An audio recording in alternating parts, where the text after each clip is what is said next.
একজন নারীর জীবনে যদি স্বামী না থাকে তবে সেখানে কিন্তু মেয়েদের জীবনটা এত সহজ না। এমনকি বাবার বাড়িতে গেলেও কিন্তু সেখানেও কিন্তু কোনো শান্তি পাওয়া যায় না। আপনার জীবনে যখন আপনার স্বামী থাকবে তো তখন কিন্তু আপনি যখন বাবার বাড়িতে যাবেন আপনার কিন্তু তখন সেখানেও কত আদর কত যত্ন। সেক্ষেত্রে কিন্তু কোনো আদরের ত্রুটি থাকবে না। কিন্তু যার জীবনে স্বামী থাকবে না, যে নারীর জীবনে, তারপরে যদি হয় সেখানে অর্থের সমস্যা, তাহলে তো কোনো কথাই নেই। বাবা মার বাড়ি, আত্মীয় স্বজনের বাড়ি, যেখানেই যান না কেন আপনার কোনো সম্মান, কোনো আদর যত্ন কিছুই আপনার থাকবে না। ঝগড়ার কারণে অনেক নারী হয়তো মনে সিদ্ধান্ত নিয়ে ফেলে যে হয়তো স্বামীর ঘর করা সম্ভব না। হ্যাঁ, সেক্ষেত্রে হয়তো এরকম চিন্তাধারা অনেকেরই মনে আসে। কিন্তু বাইরের জগৎটা কিন্তু অনেক কঠিন হয়ে দাঁড়ায়। আপনি যেখানেই যাবেন না কেন তখন কিন্তু আপনাকে কেউ আর মূল্যায়ন করবে না। তবে যখন আপনি স্বামীর ঘরে থাকবেন, স্বামীর সংসার করবেন, তখন কিন্তু আপনাকে অনেকেই অনেক ধরনের স্বপ্ন দেখাবে, অনেকেই অনেক কিছু বোঝাবে। কিন্তু সব সিদ্ধান্ত নেওয়ার আগেই কিন্তু আপনাকে একটু ভেবেচিন্তে, যে নারীর জীবনে নিজে প্রতিষ্ঠিত সে নারীর ক্ষেত্রে হয়তো কিছু ভিন্নতা থাকতে পারে। হ্যাঁ, কিছু মানুষ আছে যে সংসার জীবনে কিন্তু অনেক পরিশ্রম করে, অনেক অপমান অবহেলা পেয়েও কিন্তু স্বামী সংসার করে। সেখানে কিন্তু দিনের পর দিন শুধু ওই অবহেলাটুকু ছাড়া আর কিছুই জোটে না। আবার কিছু মানুষের ক্ষেত্রে যে মেয়েটা নিজে প্রতিষ্ঠিত, নিজে কিছু করতে পারে, অবশ্যই সেই কিন্তু অবহেলা থেকে বেরিয়ে আসতে চায়। সে কেন অবহেলা মেনে নেবে? কেন অপমান মেনে নেবে? এটাই তো স্বাভাবিক। আসলে নারী জীবনে সংসার জীবনটা কিন্তু অনেক কঠিন একটা জায়গা।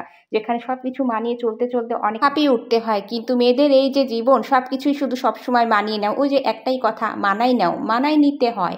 এটাই হচ্ছে শুনতে হয় সবার কাছ থেকে। তাই এই জীবনে যত যাই করি না কেন আসলেও মানিয়ে নেয়ার কোনো কিন্তু শেষ নেই। তবে হ্যাঁ, কিছু ক্ষেত্রে কিন্তু নিজেকে সরিয়ে নেওয়াটাই ভালো। যেখানে কোনো সম্মান থাকে না, শুধু অপমান আর অবহেলায় পেয়ে যেতে হয়, তো সেখান থেকে নিজেকে সরিয়ে নেওয়াটাই ভালো। আর নিজে কোনো কিছু করার চেষ্টা তো তখন অবশ্যই করতে হবে। নিজেকে আলাদা করে একটা সুযোগ দিতে হবে, সময় দিতে হবে যে আসলেই নিজে কিছু একটা করে উঠতে পারা যায় কিনা।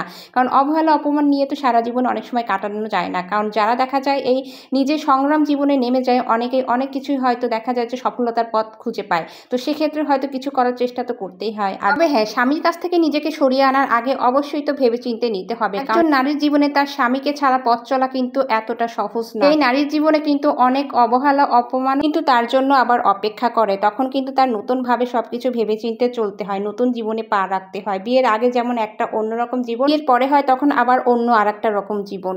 তো যাই হোক, দুইটা জীবন, দুইটা সময়ের মধ্যে অনেক পার্থক্য থাকে। আর সেই সংসারটা ছেড়ে যখন বিয়ের পরে যে সংসারটা করছিল, সেই সংসারটা ছেড়ে যখন একটা মেয়ে সরে আসে, নিজের জন্য আলাদাভাবে একটা জীবন শুরু করতে যায়, তখন সে জীবনটা কিন্তু অতটা সহজ হয় না। তো কথা বলতে রান্নাবান্না কিন্তু অনেক কিছুই হয়ে গেল। তো মুরগির মাংস রান্না করছি, আর হচ্ছে চিংড়ি মাছ ভুনা করা হয়েছে হচ্ছে টমেটো দিয়ে, আর এখানে হচ্ছে মসুরের ডাল। এখানে হচ্ছে টেবিলে খাবারগুলো রেডি করা হয়েছে। তো আসলে রোজার দিনে যেগুলো রান্না করা হয়, দেখা যায় যে সবকিছু অল্প অল্প পরিমাণে রান্না করা হয়, তারপরেও কিন্তু খাবারগুলো মানে কিছুটা বেঁচেই যায়। আসলে রোজার দিনে খাবার যে যতটুকু পারে, টাইম যেহেতু দুইটা মানে সাহারি আর হচ্ছে ইফতার, এ কারণে হচ্ছে অল্প পরিমাণেই আর কি খেতে হয়।